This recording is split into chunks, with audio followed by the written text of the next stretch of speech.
অবদান কাই সাজুন आहे চকা নয়ন দূষিত হেলানি কেবেঠু ଏହି মଣିষ মন অবদান কাই সাজুন তুমে চকা নয়ন দূষিত হেলানি কেবেঠু ଏହି মଣିষ মন অবদান কাই সাজুন তুমে চকা নয়ন দূষিত হেলানি কেবেঠু এই মଣିষ মন ପାଞ୍ଚଣଟେ ଧରି ହାତରେ ତୁମେ ଦିଅ ପାହାର ସୁଧୁରି ଯାଆନ୍ତୁ ବାଳୁଙ୍ଗା ତ୍ରାହି ପାଉ ସଂସାର ପାଞ୍ଚଣଟେ ଧରି ହାତରେ ତୁମେ ଦିଅ ପାହାର ସୁଧୁରି ଯାଆନ୍ତୁ ବାଳୁଙ୍ଗା ତ୍ରାହି ପାଉ ସଂସାର ଅବଦାନ କାହିଁ ସାଜୁନ ତୁମେ ଚକା ନୟନ ଦୂଷିତ ହେଲାଣି କେବେଠୁ ଏହି ମଣିଷ ମନ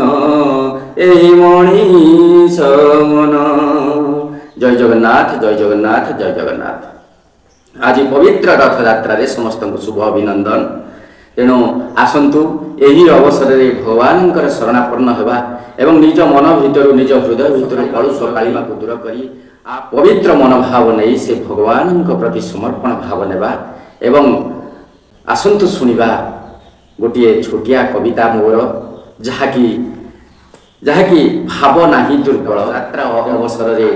ତେଣୁ ଛୋଟିଆ କବିତାଟେ ମୁଁ ଗାଉଛି, ତାହା ତୁମମାନଙ୍କ ମନକୁ ପାଇବ କି ନାହିଁ ତାହା ମୁଁ ଜାଣେ ନା, ତଥାପି ଏ ସ୍ୱଳ୍ପ ଜ୍ଞାନରେ ଯାହା ଲେଖିଛି ତାହା ମୁଁ ଆଜି ତୁମମାନଙ୍କ ଆଗରେ ପରିପ୍ରକାଶ କରୁଛି। ତେଣୁ ଯେଉଁମାନେ ବି ଦେଖୁଛନ୍ତି ସମସ୍ତଙ୍କ ହୃଦୟରୁ ଧନ୍ୟବାଦ ଏବଂ ଯେଉଁମାନେ ସବସ୍କ୍ରାଇବ୍ ଏହାକୁ କରିଛନ୍ତି ସେମାନଙ୍କ ପାଖରେ ତ ମୁଁ ଚିରଋଣୀ। ତେଣୁ ଆଜି ଯାହା ଏହି କବିତାଟି ମୁଁ ପାଠ କରୁଛି ସେ ଯେଉଁମାନେ ହିଁ ମୋତେ ପ୍ରେରଣା ଦେଇଛନ୍ତି, ପ୍ରୋତ୍ସାହନ ଦେଇଛନ୍ତି, ଆଗକୁ ଦୁଇ ପାଦ ବଢ଼ିବା ପାଇଁ ସହଯୋଗ କରିଛନ୍ତି। ତେଣୁ ଦେଖିବା ସେ କବିତାଟି ହେଉଛି ଭାବ ନାହିଁ ଦୁର୍ବଳ। ତେଣୁ ଭାବ ନାହିଁ ଦୁର୍ବଳ। ସହି ଯାଉଥିବା ଲୋକକୁ ଭାବ ନାହିଁ ଦୁର୍ବଳ। ସହି ଯାଉଥିବା ଲୋକକୁ ଭାବ ନାହିଁ ଦୁର୍ବଳ। ପ୍ରତିବାଦ ଯେବେ କରଇ କେହି ପାଏ ନା କୂଳ। ପ୍ରତିବାଦ ଯେବେ କରଇ କେହି ପାଏ ନା କୂଳ। ପୁଡ଼ି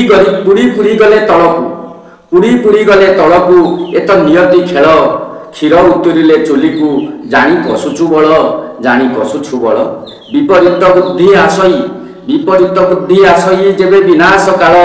ତନ୍ତ୍ର ମନ୍ତ୍ର ଯନ୍ତ୍ର ଆବୋରି ଖୁସି ହୁଅଇ ଖଳ। ତନ୍ତ୍ର ମନ୍ତ୍ର ଯନ୍ତ୍ର ଆବୋରି ଖୁସି ହୁଅଇ ଖଳ। ଖଚ ମିଛ ଠକ ଭଣ୍ଡାମି ଯେତେ ଏଇଠି ସବୁ।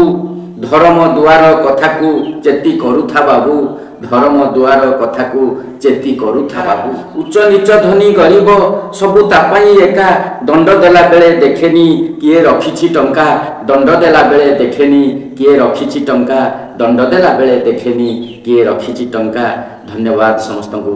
ଜୟ ଜଗନ୍ନାଥ ଜୟ ଜଗନ୍ନାଥ ଜୟ ଜଗନ୍ନାଥ।